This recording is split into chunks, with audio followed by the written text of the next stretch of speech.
Capítulo 9. Preparativos para a coroação de Rama. Nesse interim, o príncipe de Kekaya, tio materno de Bharata, aproximou-se de Dasharata e disse que um longo tempo transcorrera desde que chegara do seu reino. O meu pai está esperando a minha volta. Ele teria ficado muito feliz se estivesse presente a essas festividades. Não sabe que Bharata se casou e ficará bastante desapontado ao saber que o casamento do neto foi celebrado na sua ausência.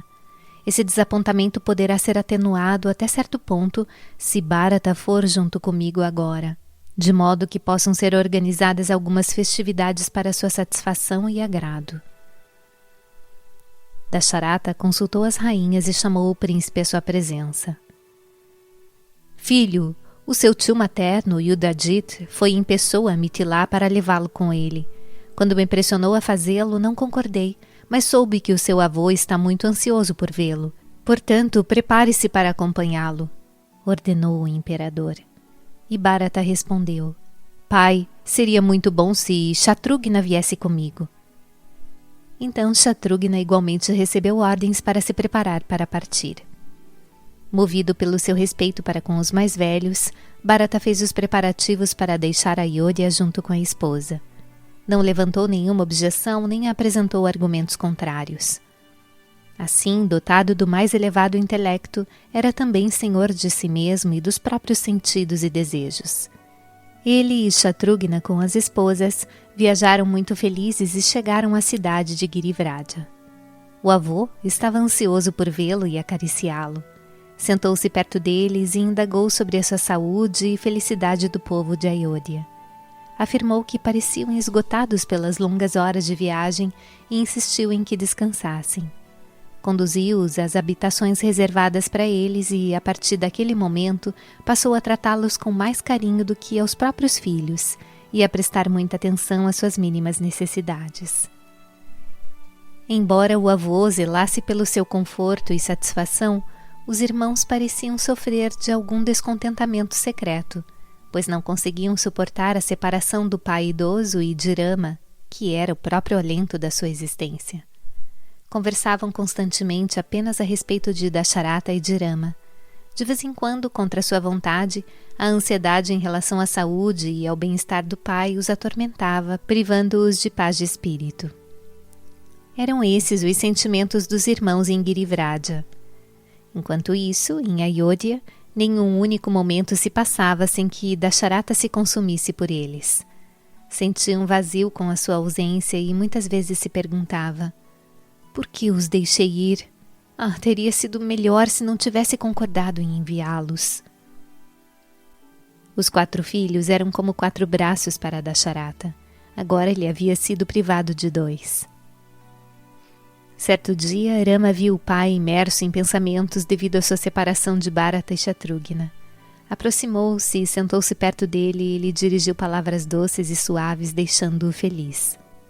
Rama era extremamente gentil. Por mais duramente que alguém se expressasse, respondia de forma delicada e cortês. Embora outros pudessem prejudicá-lo, jamais se lembrava disso contra eles. Buscava apenas ser bom e útil para tais pessoas.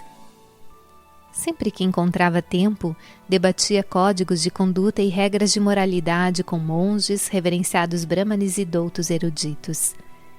Em linguagem simples, analisava os mistérios do pensamento vedântico e, como um inquiridor comum, apresentava aos pândits questões para serem elucidadas.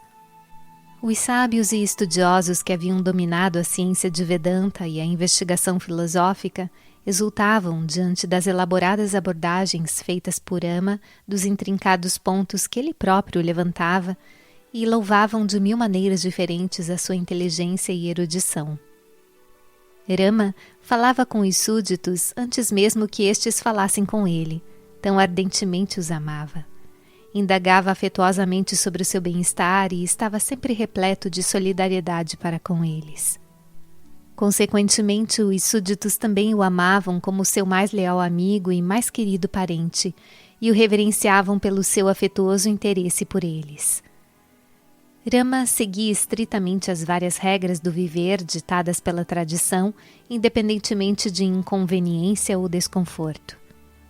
para todos a quem se dirigia, tinha um sorriso encantador no rosto, um brilho de alegria nos olhos e uma doçura permanente no falar. Ninguém observava no seu semblante o menor vestígio de raiva, aversão, desespero ou ódio. Rama era a personificação da compaixão e da solidariedade. Estava sempre ávido para resgatar aqueles que submetiam os seus desejos à sua vontade. Hábitos indesejáveis dos quais a realeza era presa fácil, jamais se atreviam a aproximar-se dele. Não era vítima de costumes nocivos como a tagarelice e a frivolidade. Apesar disso, se alguém exibisse inteligência em argumentação diante dele, Rama nunca deixava de frustrá-lo por meio de contra-argumentos mais inteligentes e colocá-lo no seu devido lugar. Jamais conheceu doença no corpo nem ansiedade na mente. Identificava as necessidades do povo e, mesmo antes que estas lhe fossem apresentadas, considerava a resposta que se poderia adotar e reparava a pendência após obter a permissão de Dasharata e fazer com que os ministros se interessassem pela solução. Por outro lado, o imperador nunca obstruía os seus desejos. Ele os punha em execução no momento em que tomava conhecimento deles.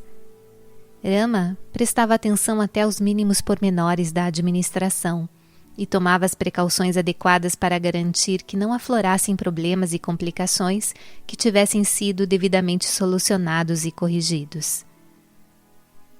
Outra qualidade evidente em Rama era a de nunca revelar antecipadamente o que resolvera em sua mente. Ninguém podia decifrar a sua vontade nem o seu desejo até que este tomasse forma definitiva. E jamais eram fúteis a sua raiva, ressentimento ou satisfação. Ele não se retardava nem se deixava desviar ou enganar. Com tão extraordinárias características, Rama brilhava em glória. Dasharata ficava encantado ao observar a maneira pela qual o príncipe conquistava o amor e a lealdade do seu povo. Emocionava-se ao ouvir ministros, sacerdotes e outras pessoas falarem sobre a sua crescente popularidade. Certa noite, o imperador teve sede e quis beber um pouco d'água. Como não gostava de acordar as rainhas adormecidas, ele mesmo verteu em um pequeno copo a água de um jarro próximo à cama. Enquanto bebia, observou que a sua mão não estava firme e que os seus dedos tremiam. Depois disso, não conseguiu mais dormir. A sua mente mergulhou em uma infinidade de pensamentos. Finalmente, inferiu que a velhice lhe trouxera debilidade e decidiu que não deveria mais administrar o império. Qualquer tentativa de governar o povo sem força no físico e na vontade só poderia significar confusão e calamidade. Contou os minutos para que assim que o dia raiasse pudesse comunicar a sua decisão aos seus ministros. Por fim, a noite se dissipou e deu lugar à luz. Após o término das suas abluções matinais e rituais de adoração diária, Dasharata ordenou que os camareiros chamassem os ministros, os líderes do povo e os sacerdotes para uma reunião especial no palácio. Em cumprimento à ordem do imperador, todos os que ele convocara reuniram-se bem cedo e o aguardaram. O soberano prostrou-se aos pés de Vashishta e informou-o dos acontecimentos da noite anterior, assim como a torrente de pensamentos que haviam suscitado nele. Declarou que resolvera colocar o ônus da administração imperial sobre Rama e rogou que não se levantasse nenhuma objeção à sua proposta. Queria ainda que se tomassem logo todas as providências para a realização do seu desejo. O primeiro-ministro, Sumantra, anunciou a decisão à Assembleia.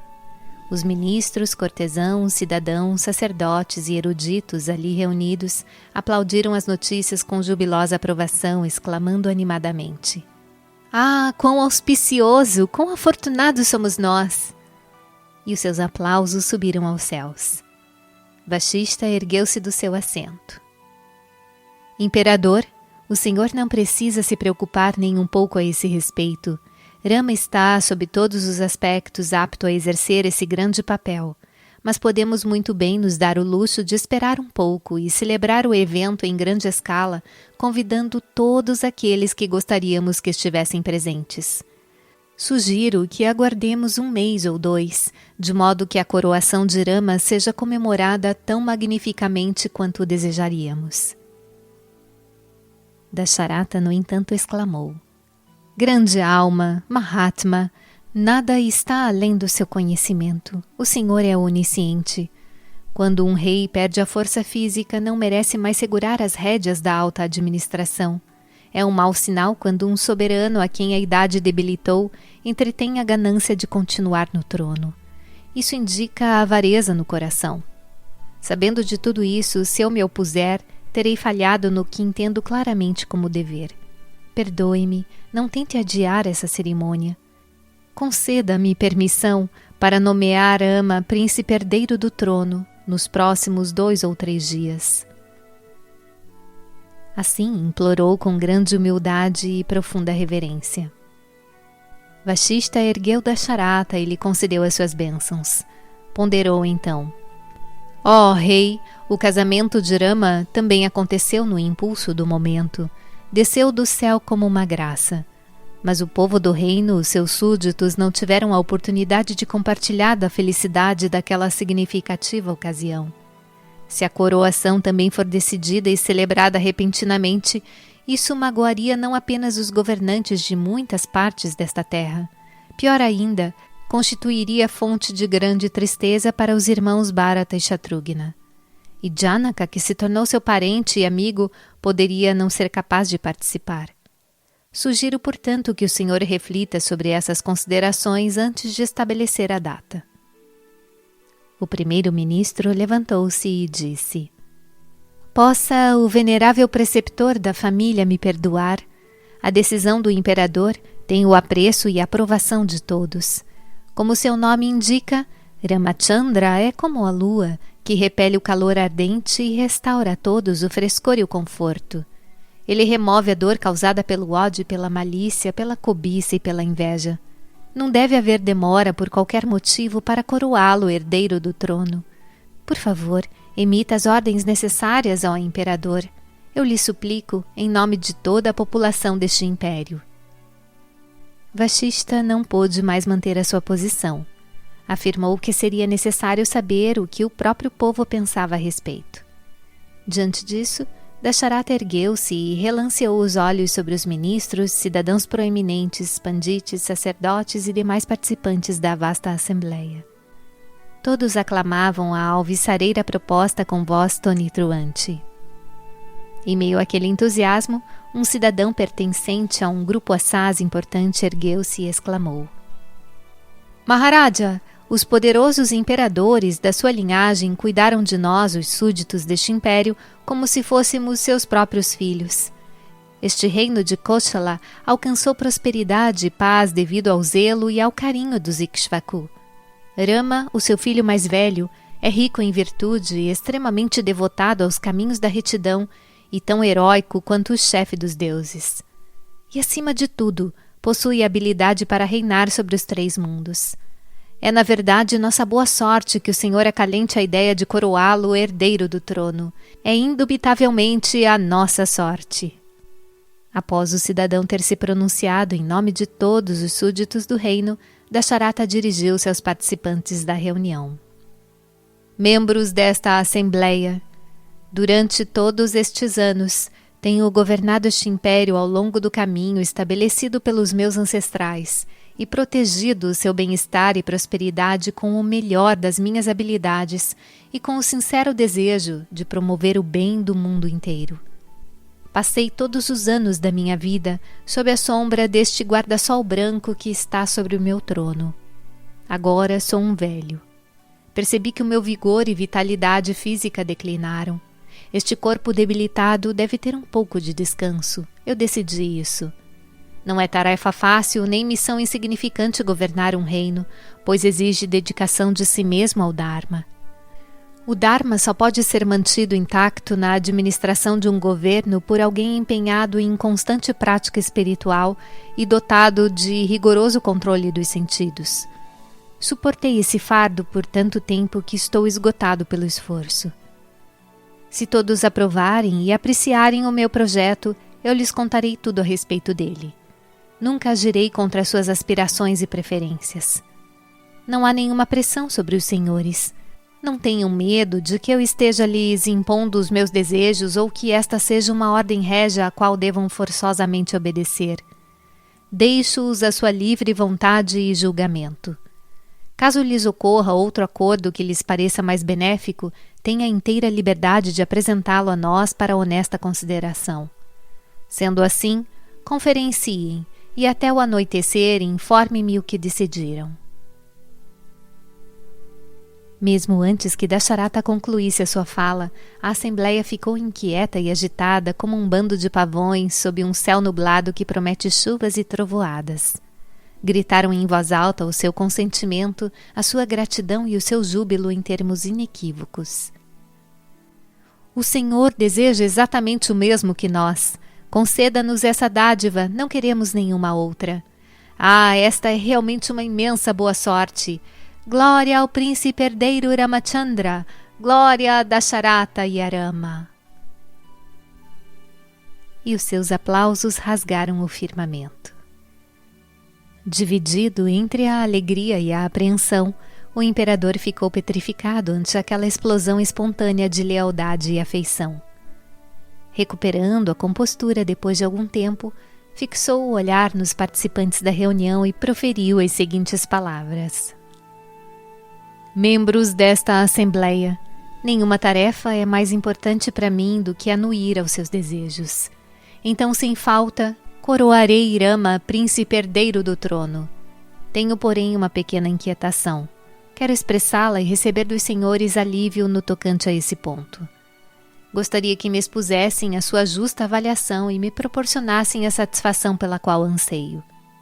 Para dizer a verdade, quando eu estava prestes a lhes apresentar a proposta de coroar Rama herdeiro do trono, antes mesmo que dissesse algo nesse sentido, os senhores proclamaram que eu deveria coroá-lo sem falta, pois ele possuía capacidades ilimitadas para governar este reino de forma hábil e eficiente. Se encararmos esse fato, é óbvio que estão um pouco insatisfeitos com o meu reinado, ou que algumas das minhas leis são contrárias aos seus interesses ou disposições. Ou será que manifestei alguma inclinação oposta ao Dharma? Os senhores anseiam pela coroação de Rama por duvidarem da minha capacidade de governá-los para o seu bem? Convido-os a apontar plenamente e sem medo as minhas falhas ou os erros que cometi. Receberei bem essa franca exposição. Diante disso, um dos líderes do povo levantou-se e respondeu. A capacidade e a inteligência de Rama estão além de qualquer descrição. E o Senhor, ó Rei, iguala-se ao Deus dos deuses. O Senhor é como Shankara, com a mesma compaixão e presteza divinas para conceder o que lhe for pedido em favor dos seus súditos. O Senhor é Vishnu na sua capacidade de nos proteger. Seríamos terrivelmente vis e perversos se alguma vez lançássemos calúnias contra o seu reinado. Aqueles que o fizerem serão abomináveis pecadores. O Senhor chegou a essa determinação por estar ansioso para nos fazer o bem e nos deixar felizes. Obedecemos inquestionavelmente ao seu comando. Entusiasmado com a antecipação do evento, Dasharata dirigiu-se ao sumo sacerdote. Ó maior dentre os Brahmanes, o Senhor ouviu a expressão da vontade do povo. Não se demore mais. Providencie todo o material e os requisitos ritualísticos necessários para a cerimônia da coroação. Que sejam erguidos os recintos e as plataformas prescritos pelas escrituras para os rituais acessórios, os locais de sacrifício e outras estruturas sagradas. E prostrou-se aos pés de Vashishta, o preceptor da família, solicitando-lhe que supervisionasse o processo. Mestre, todos aqueles que conseguirem vir estarão presentes. Não nos atrasemos aguardando os que têm que vir de longe. Eles poderão desfrutar da mesma alegria quando ouvirem a notícia de que Rama foi coroado. Não sugira como motivo de adiamento a necessidade de convidarmos o governante de Kekaya ou Janaka e esperarmos a sua chegada. Conceda-nos permissão para que o ritual sagrado da coroação seja executado com a maior brevidade possível. suplicou e rogou com as palmas unidas. O sábio respondeu: Maharaja, tenho tudo pronto. Poderemos começar assim que o senhor quiser. Já dei instruções para que os 100 vasos sagrados, a pele do tigre, o recinto sacrificial coberto e os seus acessórios, o material estabelecido pelas escrituras para os rituais de culto, as ervas e as flores, tudo esteja disponível ao nascer do dia de amanhã. E não é só isso. Ordenei que as 4 alas das Forças Armadas estivessem em boa forma e que Shatrunjaya, o elefante possuidor de todas as marcas auspiciosas prescritas pelas escrituras, fosse adornado da maneira mais magnificente possível. O guarda-sol branco do esplendor e a bandeira real da dinastia imperial estarão prontos no palácio. O momento auspicioso também já foi selecionado. Será amanhã. Quando Vashishta anunciou a boa notícia, a população foi tomada de agradecido êxtase e deu pulos de alegria. Ao longo das ruas escrupulosamente varridas e limpas, assim como nos muros e prédios que as margeavam, pintaram-se elaborados desenhos. Penduraram-se guirlandas e ergueram-se arcos, toldos e coberturas de proteção. Todos os cidadãos estavam ocupados e contentes. A cidade inteira trabalhava com rapidez e entusiasmo. Os brahmanes e os principais cidadãos despediram-se de Dasharata e saíram do palácio em uma verdadeira corrente de euforia e animada conversação. E os ministros e Vashishta dirigiram-se aos salões internos com o imperador. Dasharata mandou chamar Rama e, encontrando-o no salão de audiências e recepções da corte, explicou-lhe todas as formalidades e rituais cerimoniais ligados à coroação. Lembrou-lhe que deveria estar pronto antes do nascer do sol e descreveu-lhe as preliminares que precisaria observar. Ao ouvir a novidade, Lakshmana correu até Kaushalya, a mãe, a fim de lhe transmitir as ditosas notícias e lhe comunicar a sua alegria. Ela não pôde conter a sua felicidade e esperou que Rama viesse à sua presença. Como faltava pouco tempo, a cidade inteira fervilhava de entusiasmo.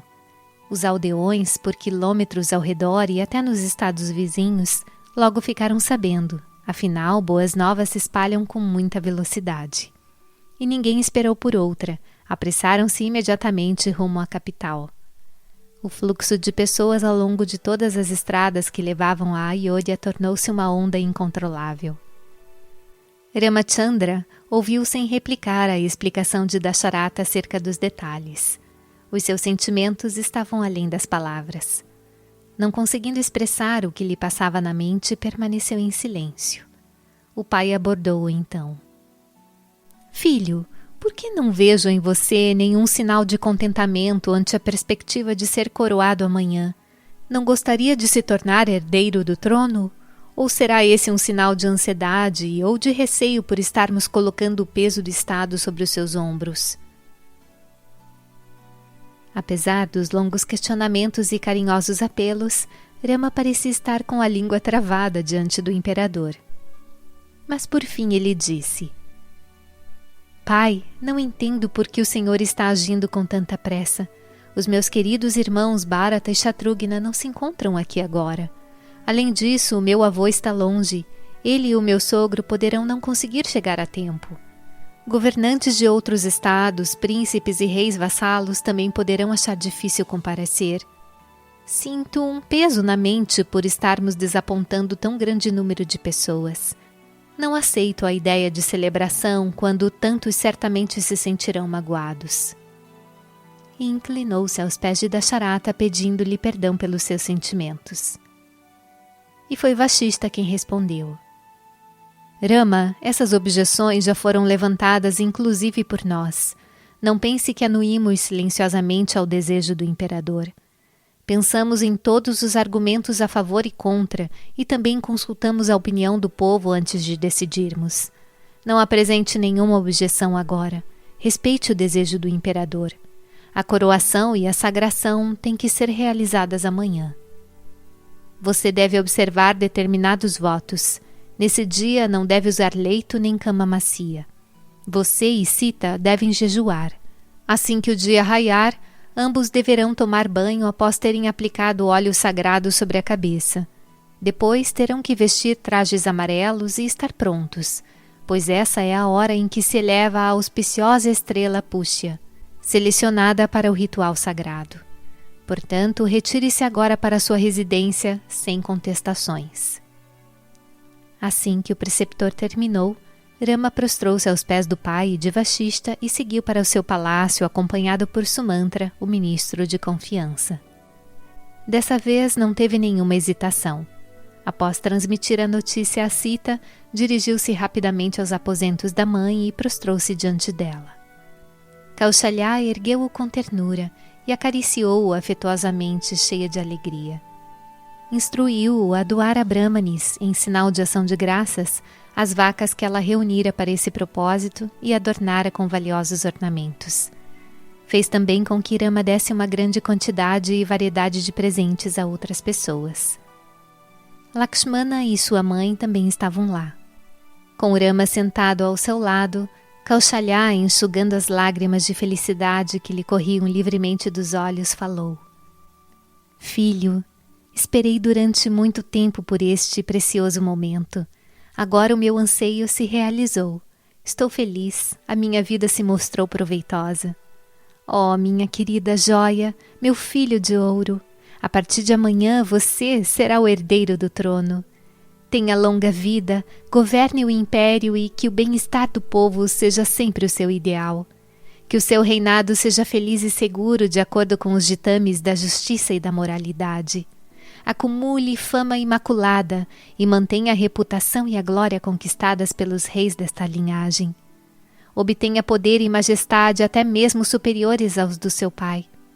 No dia em que você chegar a essa posição, sentirei que a minha vida terá alcançado a sua realização. Os meus votos, jejuns e vigílias terão frutificado.